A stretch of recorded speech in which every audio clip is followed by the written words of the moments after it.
We can start with our lecture for today. We have left one particular topic that we did not cover with regards to the financial environment last time, and we did not talk about global capital markets, which we're gonna shortly cover today, this early morning, and then we will start with another discussion, which is mainly related to global strategy, global structure, as well as implementation of this global strategy. So how to, let's say, how to evaluate countries regarding export and import, as well as direct investment and strategies for collaboration. So this is what we will be mainly doing today. There were particular remarks from last time's evaluation, actually, of the course. There is something that I have to say that does not depend on me, is that these are the hours that we have, like 16 hours of lectures. And sometimes when depends how much time do I have to cover everything, because there are particular topics that we have to cover and are required for the exam or the final exam. And then if I leave it out without discussing in class, like focusing more on particular case studies that we can do, then I will not be able to cover that. So that's why I first try to cover the topics, and then when we are left with time, when we are left some particular time, we do, let's say, discussions on the live. That's why I always encourage you to sometimes stop me, engage in discussion when you have questions. So that's the only way, because we are under time constraints. Let's say even today there are 5 topics that we need to cover, and then let's say might not have enough time because we have also the breaks in between. You cannot stay all the time and like for 4 hours, let's say, engaging in discussion, or me talking for 4 hours. So mainly this is what we have, let's say, available for the moment. Especially in last class, we did have lots of case studies, lots of exercises, as well as, let's say, what to do questions, applied questions that you were required to solve. Anyways, meanwhile, any question that you have or anything, feel free to discuss, or feel free to interrupt me. In addition, I saw in the evaluation that some of you request that you have my email address to contact me after the class if you have any question or anything. I'm sure on Moodle there are my contacts there. There is my email, so you can contact me anytime you want. As I mentioned, some of you have been contacting me even via Facebook. Lots of means available nowadays for you to contact me. So that's not an, to be honest, that's not an issue, honestly. So feel free anytime you have any question, anything, to contact me. And the other thing actually relates to the assignment. I'm sure it is already uploaded on Moodle. Go there, check the assignments. If there is something that you need to ask me, something that is not clear, something that you do not understand, do get back to me so that we can, I can explain what is requested for you to do this. Anyways, let's start with our first lecture for today, which is going to be on global capital markets. And what we're gonna do is try to describe this of what's the function of finance within multinational enterprises, and we're gonna also define the leverage and how it affects the choice of capital structure for corporate for international corporations, and the different ways how these corporations can access capital internationally. If you remember from the beginning, we said that one of the main reasons why organizations, companies do go international is to gain much more access to capital, which might be available internationally compared to their home country in these cases. We will also summarize how foreign source of income is taxed in these cases. The main focus is on the United States, So we cannot simply compare different countries on how they tax this foreign source of income. And we're going to talk in the last part how offshore financial centers do provide financing opportunities for multinational enterprises. So when we talk about the finance function, it depends how big the organizations. When we talk about small organizations, it's mainly the, let's say, the CEO, or he might have someone, one single person responsible for finances. However, when we talk about international big organizations, multinational enterprises, usually we have the CFO, the Chief Financial Officer, that mainly deals with the finance function, and the financial management is there to help the organization to create and maintain economic value by maximizing the wealth of their shareholders. When we talk about some of the main activities that this the finance function is mainly involved in, is to make financing decisions, especially with regards to capital structure, long-term financing, how to select, manage long-term debt, equity capital, and the likes. In addition, the finance function of the CFO is responsible to make investment decisions, mainly within the context of capital budgeting. And the last function of the management is to manage short-term capital needs that the organization needs in these cases, like currency assets, liabilities with regards to cash, receivables, inventory, short-term term bank debt, and the likes. So this is mainly the role of the CFO within the organization. So Chief Financial Officer is there to acquire financial resources for the organization. He can do that internally, externally, and this should be done at the lowest possible cost. And then he should allocate these resources that he obtains both internally and externally to the activities and projects of the company. So this is what, in short, what the CFO does for the organization, in particular when we talk about multinational organizations. So as we said, one of the duties of the CEO is to determine the capital structure of the company. So which is the proper mix between long-term debt and the equity. And that's why when we talk about multinational enterprise, many companies do usually start off with an initial investment that someone makes, either an individual or through, let's say, different sources in these cases, and then use this initial investment to grow through internally generated funds within the company. However, when those sources are inadequate to fund the ongoing growth of the company in the new markets, it's the role of the CFO to decide the proper debt equity mix. So there are, let's say, several options that he have, and one in particular is to use leveraging with debt financing.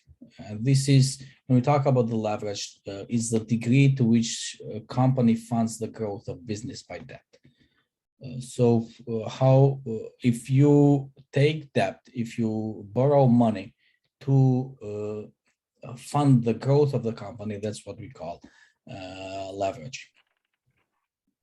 The degree to which the company use leverage instead of equity capital, like stocks or shares, it's not the same. So it depends from country to country, depends from company to company, because there are country-specific factors that are essential determinants of the capital structure of these organizations.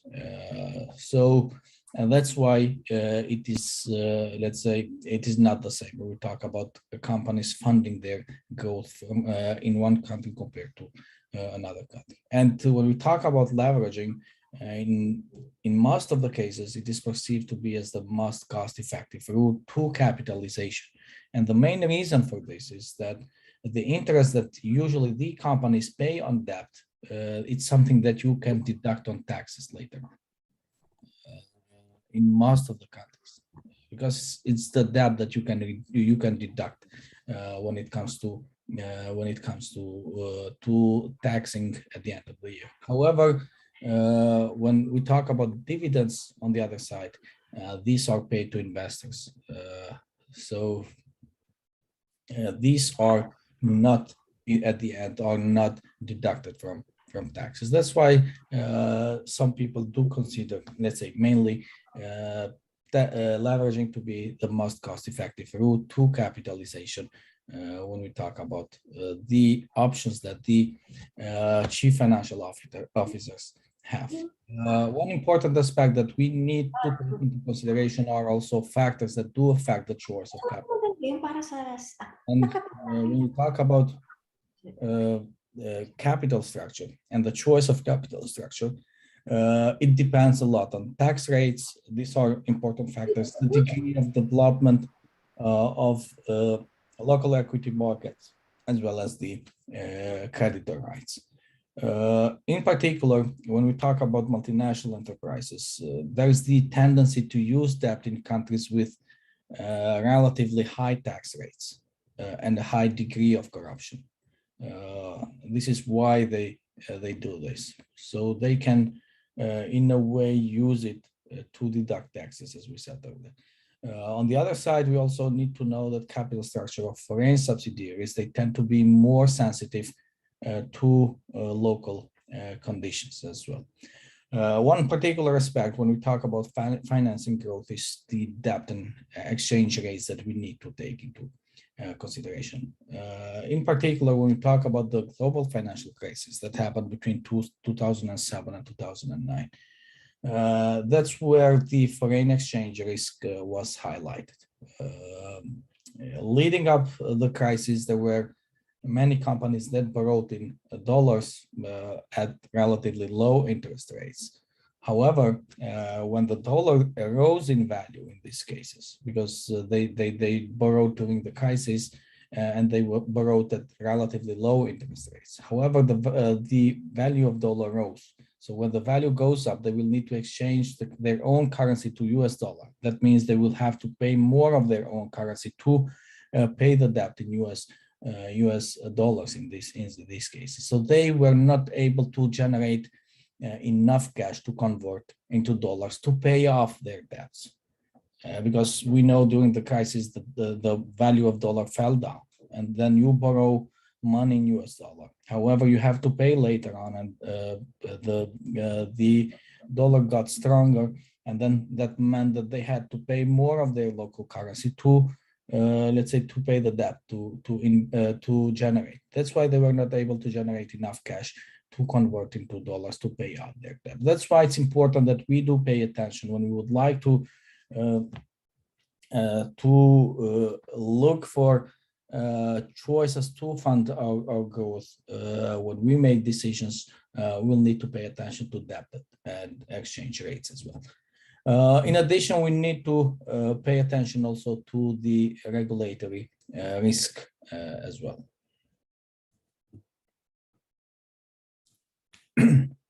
This is another important factor that does affect local borrowing, because there are regulatory reforms, and these reforms do complicate access to debt financing. It will depend again, because this is a country specific, it will depend again from country to country. And bonds are a great way for companies to raise capital for their operations. However, something that we need to know is that companies also heavily do rely on bank financing, and the failure of these banks, especially during the global financial crisis,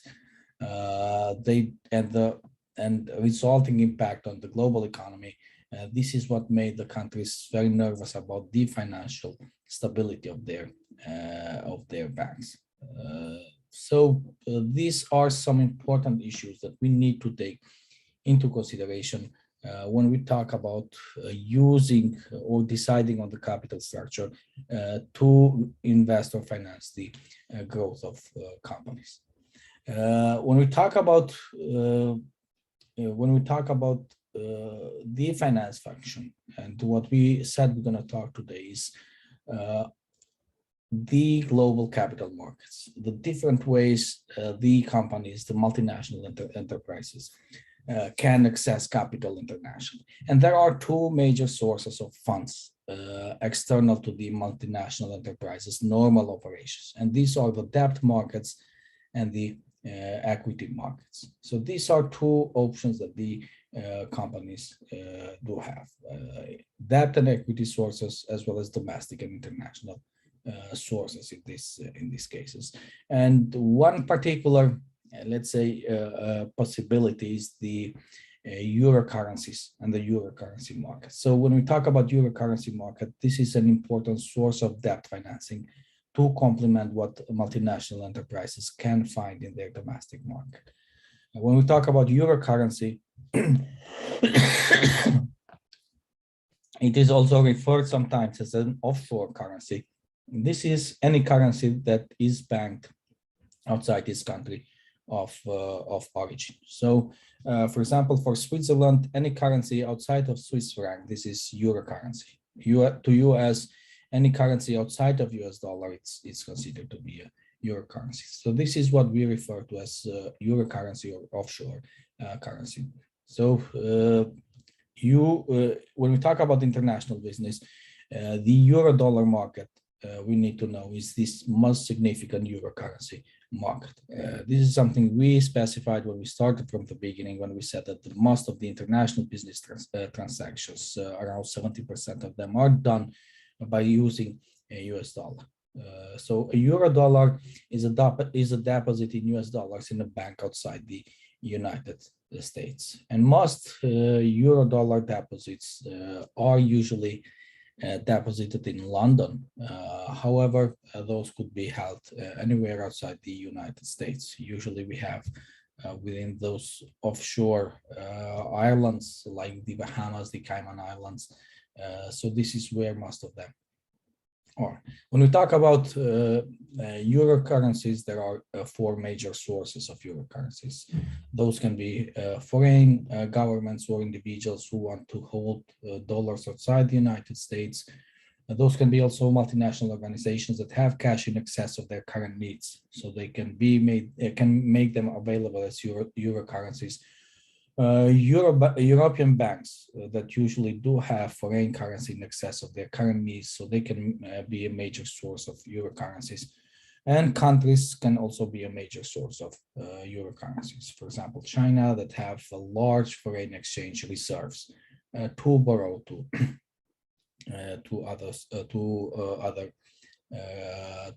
let's say to businesses that would like to finance their growth. One particular investment opportunity that the companies can use are the international bonds.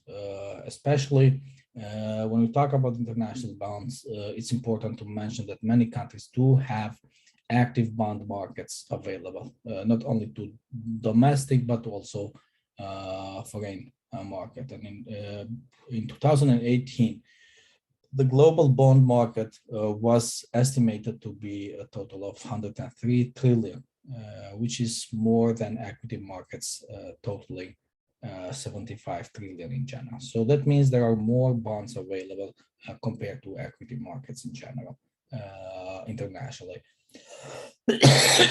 And when we talk about the bond market, the United States has the largest domestic bond market in the world, and the bond market usually exceeds the stock market size, the stock market in size when we talk about the United States.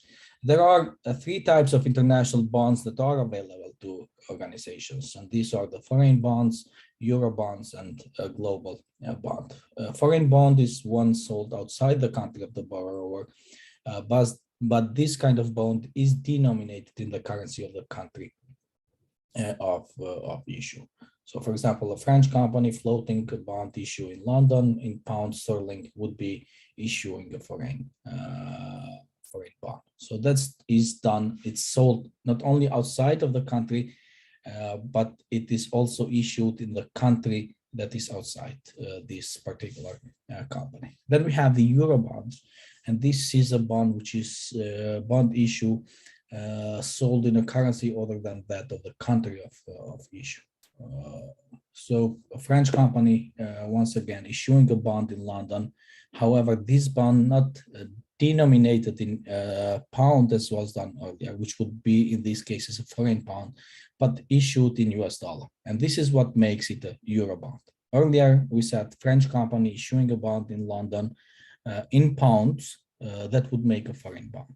When that bond is issued in US dollars, which is not the currency of United Kingdom, that would make it a euro bond. And then we have global bonds, which is a euro bond issued in several locations at the same time. So a global bond is issued usually outside the country where the currency is denominated, like US dollar bond issued outside the United States or in multiple locations. So it can be a dollar bond issued, I don't know, in London. It can be issued in Paris, Frankfurt, Hong Kong, which are some of the main capital markets where we can get access to international bonds. So these are some of the main, let's say, main international bonds available to international companies.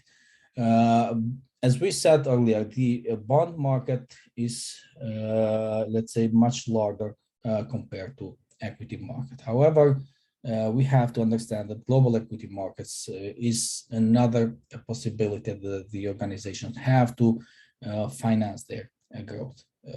This is another source of financing that they usually have. And when we talk about the equity markets, what happens?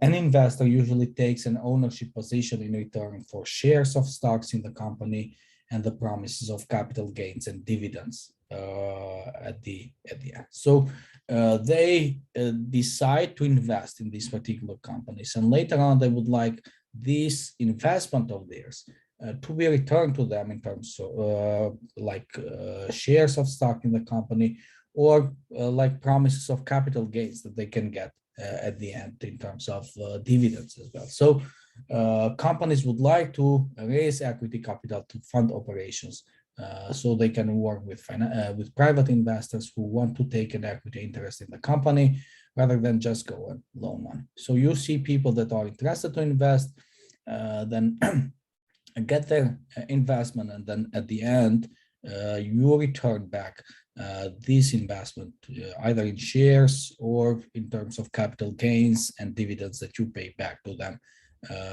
after the investment. Some important aspects that we need to take into consideration when we talk about global equity markets is the sovereign wealth funds, the CWFs. These are an important source of capital that the companies do have. And this is a state-owned investment fund that generates its resources from a variety of places, including revenues from the exports of natural resources. For example, depends what the country have as a natural resource, like oil, different other natural resources available. One of the top 5 SWFs in terms of assets are the Norway Government Pension Fund Global. We have the China Investment Corporation. In the Middle East, we have the Abu Dhabi Investment Authority. We have the Kuwait Investment Authority and the Hong Kong Monetary Authority investment portfolio. So these are some important source of financing that the organizations do have available. One important aspect when we talk about global equity markets are also the market capitalization, the sources of influence when we talk about the the financing as well as the euro equity market. When we talk about the market capitalization, we need to know that the size of the global stock markets has been grown, and the total market capitalization of the world's 83 stock exchanges is 92.6 trillion as of January 2020, and this is something let's say up from 79.6 trillion that was in January 2019. So when we talk for a year, there was an increase of around 13 trillion in 1 year. So that means that there has been a market capitalization. And the three largest stock markets in the world is the New York, Tokyo. However, the US market actually controls 40% of the world's stock market capitalization. When we talk about the sources of influence, the major source of influence, especially when we talk about global stock markets, are oil prices. You can see what happens, especially nowadays as the prices are going up. Also, the growth in the global economy, weaknesses in the Chinese economy, as well as the interest rates. Of particular influence are turmoils, war, and the likes, which do influence a lot the changes that do happen within the global equity market. One particular aspect that we need to discuss when we talk about global equity markets is the rise of the euro equity market. So besides domestic market, there is also the euro equity market, the market for shares which are sold outside the boundaries of the issuing companies or firms of the home country. Euro equities are shares which are usually listed on stock exchanges in countries outside the home country of the issuing company. So these are also another important source of financing when we talk about the global equity markets. So this is how, let's say, a map of the global stock exchanges and the market capitalizations as of January 2020. So you could see how here in blue we have the largest high income country stock markets. You can see them, who they are, and then these are the largest emerging stock markets. So you see here, for example, India is Saudi Arabia, Brazil. So you see the big countries do make, they say they are an important emerging stock markets internationally for companies. Another important aspect that we said that we're gonna discuss today is how the countries usually do tax foreign source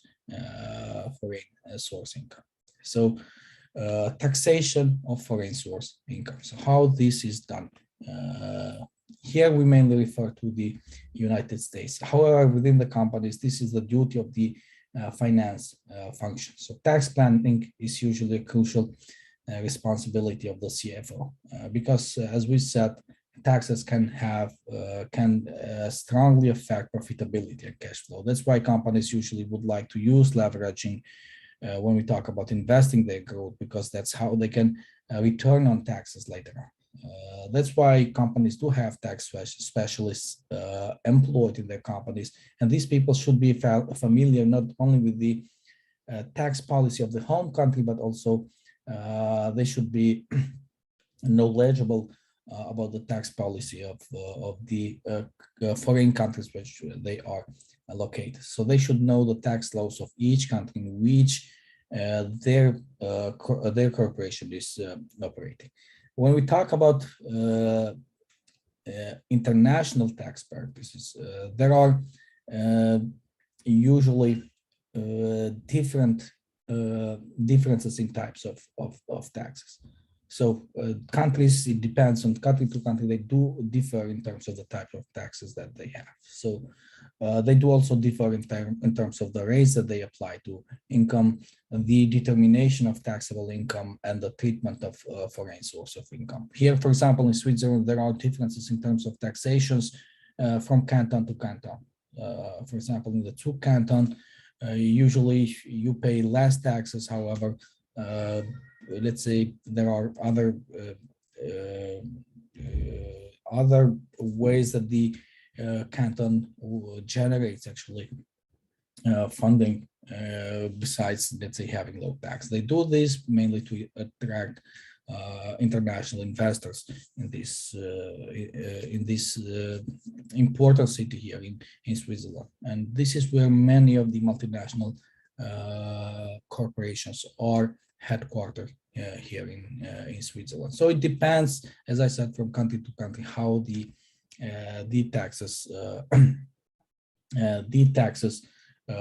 the companies are taxed on their income. So when we talk about taxing, it's important to know that with the value added tax, each company pays a percentage of the value added to a product at each stage of the business process. So this is one way the companies are let's say taxed. However, we have to know that usually there are also differences in terms of the GAAP, or the generally accepted accounting principles, and variations among countries in GAAP can also lead to differences in determining what are going to be the taxable income for that company. So in countries where tax laws do allow companies to depreciate assets much faster than the accounting standards, they allow, in these cases, to do this. However, where the firms must use the same standards for tax and booking accounting, there will be higher depreciation expenses, which usually do result in lower income and therefore lower taxes for this company. That's why, especially those that are in charge of financing, of accounting, they should understand these differences and use these differences to, let's say, best plan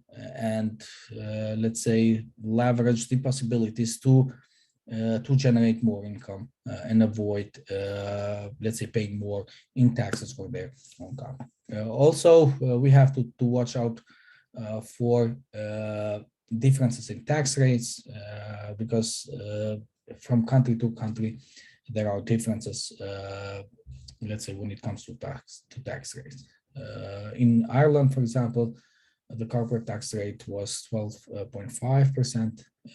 However, in the United States, it was 35%, especially when Pfizer was considering the issue of tax inversion. So that's why we need to pay attention to the differences that are when we talk about taxes from country to country. However, there are two main approaches to corporate taxation.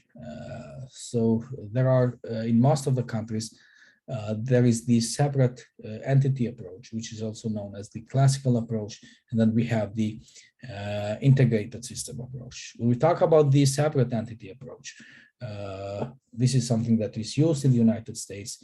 Each separate entity, a company or individual, is taxed when it earns the income. So the moment you earn the income, then that's when you are taxed. So company or corporation is taxed on its earnings. However, stockholders are taxed on the distribution of earnings. So the moment they receive their dividends, that's when they are taxed. And the result of this is the double taxation. And this is something that is used in the United States. On the other side, we have the integrated system approach. And when we talk about the integrated system approach, the reason why it's used is to avoid double taxation of corporate income, mainly through tax credits or through split tax rates in these cases. Germany, for example, uses this integrated system approach because they do have a split rate system with two different tax rates on corporate earnings, one on retained earnings and one on the distributed earnings that they use, for example, in Germany. One important aspect that we need to know when we talk about international corporations are the taxing branches and subsidiaries. In order to innovate and expand, what the companies need to do, as we said earlier, if they would like to finance growth, is to gain access to capital market. We said they can do it either through debt or through equity. This is something that they can obtain from home capital markets, or they can obtain abroad. However, one particular aspect is that companies can raise capital through minimizing their tax liability worldwide, so that in these cases they can generate more cash internally to use for their expansion. And this is what the companies are trying to do in order to save money. So this is how the companies why the companies usually do have these taxing branches and subsidiaries, mainly foreign branch and foreign subsidiary. So when we talk about foreign branch, this is an extension of the parent company rather than an enterprise which is incorporated in a foreign country. So this is an extension of this company. Compared to foreign branch, we have foreign subsidiary, and as we said, the branch is the legal extension of parent company. However, when we talk about foreign subsidiary, this is a foreign corporation, and this is an independent legal entity which is set up in a country according to the country's laws of incorporation. So when one particular multinational enterprise would like to purchase a foreign corporation or set up a new one in a foreign country, this is what we call, let's say, a subsidiary. Because as if you remember, a branch is simply an extension of parent company. So yeah, they have a branch in another country. Subsidiary is something, let's say, a multinational enterprise does purchase a foreign corporation internationally based in another country, or sets up something from the beginning. One particular aspect when we talk about financing is the active versus passive income. When we talk about active income, this is something derived from the direct conduct of a trade or business that the company is doing it. Passive income is usually derived from operations that these companies usually do have in these tax haven countries. So these are the differences between passive and active income. So when we talk about these sources that are usually connected with the direct conduct of trade or business, generally in the tax haven countries, these could be holding a company income, usually dividends, interest rates, gains on sales of stocks, sales income. Companies do also generate income on their selling their services. So these are some of the main possibilities. When we talk about as we said, usually how the countries do tax on the foreign source of income, it's important to mention the tax status of the US-owned foreign affiliates. So how these companies are usually taxed. So you have the US stockholder company, which is here, which is the parent company. So they have a foreign corporation, which is non-CFC. So here income is taxable to the parent company when it is declared either as a dividend, and this is declared, and here it doesn't matter whether it's a passive or active income. If it is a CFC, in these cases, active income is not taxed in these cases. So here, passive income, when we talk about US companies, this is taxable to the parent when it's actually earned. The moment you earn, it is taxed to the parent company. However, it is also subject to, let's say, it's subject to particular exceptions and limitations in these cases. However, the CFC, or the controlled foreign corporation in these cases, this is what CFC means, must also calculate GILTI and a possible additional, let's say, tax liability that usually they will have to pay as a let's say as a company. GILTI usually refers to as the global intangible low tax income. Shortly, it is GIL TI in these cases. However, when we talk about the foreign branch of this company, all income is taxable to the parent when earned by the branch. So if you have a branch abroad, this is pertaining to the US company, and we said that US companies usually do use a separate entity approach, which is double taxation. So foreign branch, all the income that they receive, it is usually taxed to the parent company in this case. One important aspect when we talk about the possibilities or how the companies do tax, how the countries do tax on foreign source of income.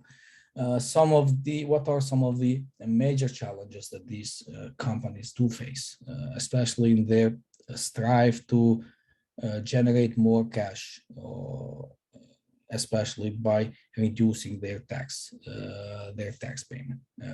And one major tax challenge, as well as an impediment to performance evaluation, is the extensive use of transfer pricing in international operation. And transfer price is a price on goods and service on members of corporate family sells to another. Double taxation and tax credits that we talked about earlier. We said that in the United States they use double taxation. This is another challenge. There are also tax treaties that do pose a challenge for these companies, and the primary purpose of these tax treaties is to prevent international double taxation. So to provide remedies when this usually occurs.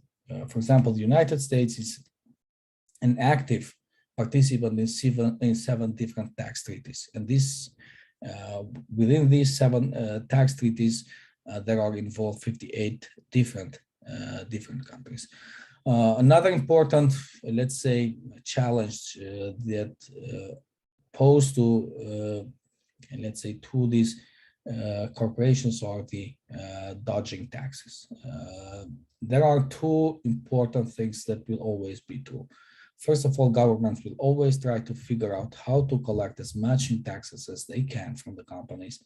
And on the other side, there is also something true, that companies will always try to avoid paying as much in taxes as they can. So these are two different interests that the governments and the companies do have. Governments would like to gain much more taxes from the corporations. On the other side, corporations do try to find ways how they can avoid paying as much in taxes as they can. And here, when we talk about this, one advantage that multinational enterprises have is that it may be hard for a country to figure out its own tax policy. However, it's almost impossible for countries to come up with a global tax policy that everyone can agree. So that's something that has not yet been achieved. That's why companies do the best they can to exploit these differences that are available in different countries in order to avoid paying as much taxes as possible in these cases. And one possible way that they can do this is by using offshore financing and offshore centers in order to avoid, let's say, paying more taxes. So offshore financing is the provision of financial services by banks and other agents to non-residents in this case. So this involves borrowing money from and lending to the non-residents. One of particular importance here are the offshore financial centers. And these are cities or countries that do provide large amounts of funds in currencies other than their own, and they are used as locations in which companies can raise and accumulate cash in these cases. So these are the offshore financial centers. These offshore financial centers, they do have let's say particular characteristics that do identify these offshore schemes. So they are a large foreign currency, euro currency market for deposits and loans. As we said earlier, London is known for this. a market that functions as a large net suppliers of funds to the financial markets. This is, let's say, something that characterizes Switzerland. A market also that functions as an intermediary or pass-through for international law funds. And these are some of the tax haven islands that we mentioned earlier, like the Bahamas, the Cayman Islands. Also, OFCs, as one of their characteristics, is the economic and political stability, and efficient and experienced financial community. They are also characterized by good communications and support services, and also particular characteristic of these OFCs, offshore financial centers, is an official regulatory climate favorable to the financial industry. In the sense that it protects investors without restricting their financial institutions. One particular aspect that we need to mention when we talk about offshore financial centers are the operational centers, which have extensive banking activities involving short-term financial centers. And on the other side, we do have financial transactions, and on the other side, we have the booking centers. And these booking centers, they do have, let's say, little actual banking activity taking place. However, these transactions are recorded to take advantage of secrecy and low taxes in these cases. As we said, one main characteristics of these OFCs is them being known as a tax haven. And this is a major concern when we talk about the OFCs, is the tax avoidance dimension of their activities. So OFCs usually they do offer low or zero taxation. They also offer moderate or a light financial regulation, as well as banking secrecy and anonymity. So that's why they do attract much more, let's say, investors in these cases. For example, Panama City or Panama is a location often considered to be a leading tax haven, for example. So many companies would have either subsidiaries or in these particular countries where they use them to avoid paying taxes. So that was all with regards to the global capital market.